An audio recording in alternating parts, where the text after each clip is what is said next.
राधे राधे भैया। राधे राधे। भैया मेरा नाम शेर सिंह राजपूत है और मैं एक्साइड डेवलपमेंट सर्विस गुना से आया हूँ जी। आप अपना परिचय देंगे हमें? जी, मेरा नाम मधुसूदन सिंह राजपूत है और मैं ग्राम पिपरिया का रहने वाला हूँ। भैया आपका नाम मधुसूदन सिंह राजपूत जी है और आप ग्राम पिपरिया में रहते जी। हैं।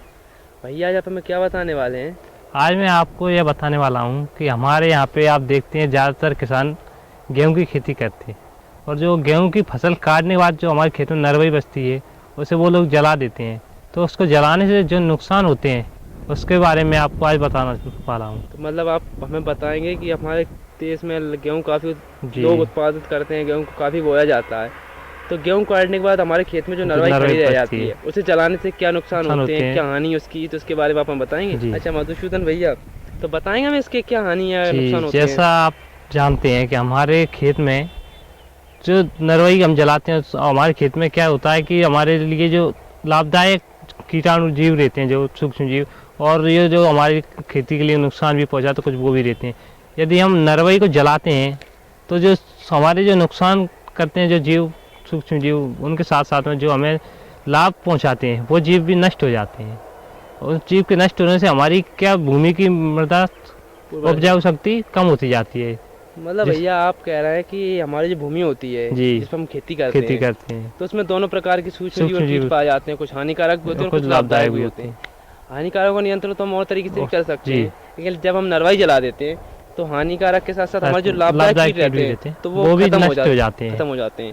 तो हमारी भूमि की उर्वरा शक्ति कम होती जाती है, भूमि बंजर होती जाती है, हमें उत्पादन कम मिलता है। और नुकसान ये है कि जैसा आप सब लोग जानते हैं कि नरवाई जलाने से आप जैसे जानते हैं हमारे खेत में चाहे कितनी भी गहरी मिट्टी हो इस बात से कोई मतलब नहीं निकलता। हम अपनी फसल करने के लिए ज़्यादा आधा या एक हाथ मिट्टी का प्रयोग करते हैं, उससे ज़्यादा का हम प्रयोग कर ही नहीं पाते।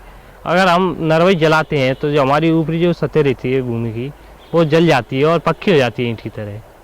अगर अगली साल हम उससे जोत के दोबारा से करेंगे, नरवाई जलाते हैं तो और भी मिट्टी ऐसे पक्की होती जाती है, पक्की तो नीचे पहुंच जाती है और जो ऊपर आती जाती है और पक्की हो जाती है वो भी दोबारा से जलाने पे। और ऐसे आगामी कुछ सालों में 2-4 साल बाद हमारे आगे चल के जो हमारी जो मिट्टी रहती है एक आधा हाथ जिसका हम प्रयोग करते हैं वो पूरी तरह से पक्की हो जाती है और ईंट जैसी हो जाती है। तो ईंट पे खेती करना नामुमकिन के बराबर है। इस पर चाहे कितना भी पानी दें, आप खाद दें, ईंट पे हम अपनी खेती नहीं कर सकते। सही बात है भैया, बिल्कुल सही बात है। अगर जब हम अपनी नरवाई को आग लगाएंगे, जैसे मिट्टी की ईंट बनी होती है आग में जाती है तो वो भी पक जाती है। अगर नरवाई में आग लगाएंगे तो अपनी मिट्टी पक्की होती जाएगी, धीरे धीरे कुछ सालों में ईंट जैसी हो जाएगी। तो हमारी खेती मतलब उपजाऊ भूमि जो है नरवाई जलाने से पूरी तरह खत्म ही हो जाएगी। उपजाऊ शक्ति नहीं बचेगी, उसमें नाम ही नहीं है, बंजर हो जाएगी। तो काफी बड़े नुकसान है नरवाई जलाने के। तो चलिए आइए मैं आपको बताता हूँ। अच्छा तो आप हम बताएंगे सब कैसे होता है? चले भैया अपन देख ले, आप बताएंगे कैसे होता है सारी प्रक्रिया ना। जैसा कि आप जानते हैं हम अपने खेतों में कभी आग नहीं लगाते नरवाई में। आप कभी आग नहीं लगाते? नहीं, इसलिए हम आपको आग लगा के नहीं बता सकते। वैसे हम बता दे देंगे। बताओ ये क्या? जैसा कि आप देख रहे हैं ये नरवाई जो हम फसल काटने के बाद बच जाती है हमारे खेतों में, छूट जाती है। यदि हम इसमें आग लगाते हैं तो आग जो है ये नरवाई को पकड़ के जड़ तक भी चली जाती है, जिससे हमारे जो उपजाऊ जीव रहते हैं सूक्ष्म जीव, लाभदायक जो सूक्ष्म जीव रहते हैं वो खत्म हो जाते हैं। और भैया हम देखते हैं गेहूं का जो डिस्टेंस रहता है लाइन से लाइन का और पेड़ से पेड़ काफी कम रहता है ना, तो पूरा खेत में आग बैठ जाती है। जैसे पूरे खेत में आग के थपोड़ने से क्या होता है, ये जो हमारी मिट्टी है जो अभी भुरभुरी है, बिल्कुल अभी भुरभुरी है, ये मिट्टी के धीरे धीरे एकदम पक्की हो जाती है ईंट जैसे। अपन देख रहे हैं अपनी मिट्टी बिल्कुल भुरभुरी है ना। यदि हम इसमें आग लगाते हैं तो ये पूरे खेत में आग के थपेड़ों से क्या होगा, ये मिट्टी जो है पक जाएगी, बिल्कुल ईंट जैसे हो जाएगी।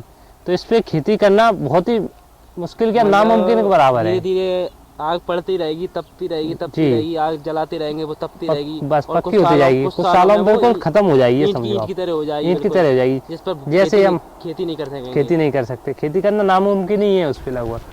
अच्छा मधुसूदन भैया, तो आपने बताया काफी नुकसान, और क्या बताने वाले हैं आप इस बारे में? मैं आपको ये बताना चाहता हूँ आपके द्वारा किसान भाइयों को, जैसे कि आप जानते हैं ये नरवाई को न जलाते हुए इसको यदि हम हैरो या प्लाव या पंजा की सहायता से अपने खेतों की मिट्टी में मिला देते हैं, जैसे कि ये हैरो चलवा दें तो ये जो हमारी नरवाई दिखती है ये इसके छोटे छोटे टुकड़े हो जाते हैं और ये पूरी तरह से मिट्टी में मिल जाती है।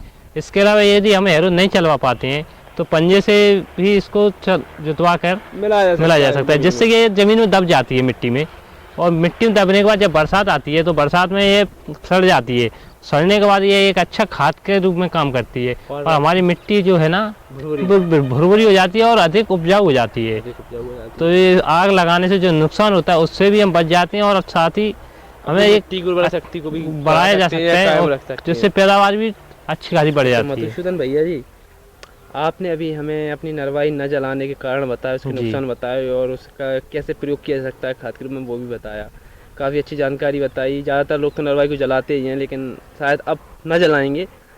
आपने जो हमें जानकारी दी, इसके लाभ बताएंगे हमें, इसके क्या लाभ हैं? देखिए, इसके लाभ जो है नरवाई न जलाने के बहुत लाभ है। पहली बात तो क्या है, यदि हम नरवाई को जलाते हैं तो हमारे जो लाभदायक जो सूक्ष्म जीव रहते हैं वो नष्ट हो जाते हैं, सबसे बड़ी बात। और इसके अलावा उनके साथ में जो हमारे जो नुकसान पहुंचाने वाले सूक्ष्म जीव रहते हैं उनको तो हम किसी तरह से नष्ट कर सकते हैं, या फिर उनसे हमें इतना ज़्यादा नुकसान नहीं होता जितना कि इसको जलाने से हमारे खेत में जो होता है। और दूसरी बात क्या होता है कि जो नरवाई हम नहीं जलाते हैं, इसकी गहाई करके हम डाल देते हैं अभी गर्मियों में, तो जो बरसात में इसके सड़ने से जो खाद बनता है उससे हमारी ये खेतों की जो उर्वरक शक्ति है ये बढ़ती है और हमारी जो मृदा मट्टी रहती है ये बिल्कुल भुरभुरी हो जाती है।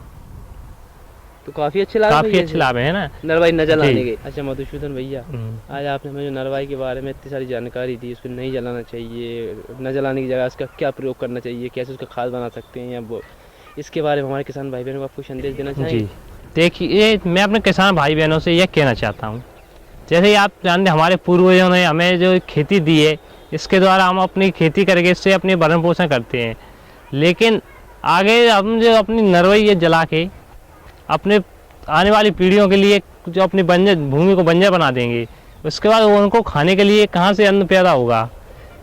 यदि नरवाई हम जलाते हैं तो जैसे ही आप देखते हैं कि हमारी खेत में राख दिखती है, जिससे हमें लगता है कि हमारी मिट्टी भुरभुरी हो गई, लेकिन आने वाले कुछ समय में आप देखेंगे कि हमारी मिट्टी पूरी तरह से ईंट जैसी पक्की हो जाती है, जिससे ना तो हम खेती कर सकते हैं और इस प्रकार हम अपनी भूमि को बंजर बना देते हैं, जिससे हमारे आगे आने वाली पीढ़ियों को खेती करना बहुत ही मुश्किल हो जाएगा, मुश्किल क्या बल्कि नामुमकिन बराबर हो जाएगा, जिससे उन्हें कुछ भी पैदावार नहीं कर पाएंगे और उनके लिए खाने के लिए जो हम अन्न पैदा करते हैं वो भी नहीं मिल पाएगा।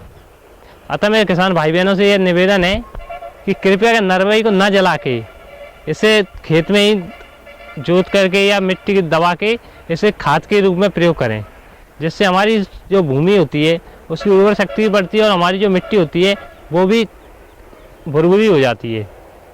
अच्छा मधुसूदन भैया, आज आपने हमें नरवाई न जलाएं के बारे में काफ़ी जानकारी दी, संदेश भी दिया, लाभ भी बताया और काफ़ी अच्छी प्रोसेस बताई। एक तरीके से देखा जाए तो आपने भूमि को बंजर बनने से रोकने को उपाय बता दिया, क्योंकि लोग अज्ञानता बस ऐसे कार्य करते हैं कि उन्हें पता नहीं होता है कि अपनी भूमि के लिए फ़ायदा नहीं कर रहा बल्कि मतलब नुकसानदायक कार्य कर रहे हैं। तो आपने जो जानकारी दी उससे काफ़ी अच्छे प्रभाव पड़ेंगे और लोगों को मुझे उम्मीद है कि वो इसको नरवाई को अब न जलाने की ओर प्रोत्साहित होंगे। तो आपने काफ़ी अच्छी जानकारी दी, उसके लिए आपको बहुत बहुत धन्यवाद। जय श्री राम।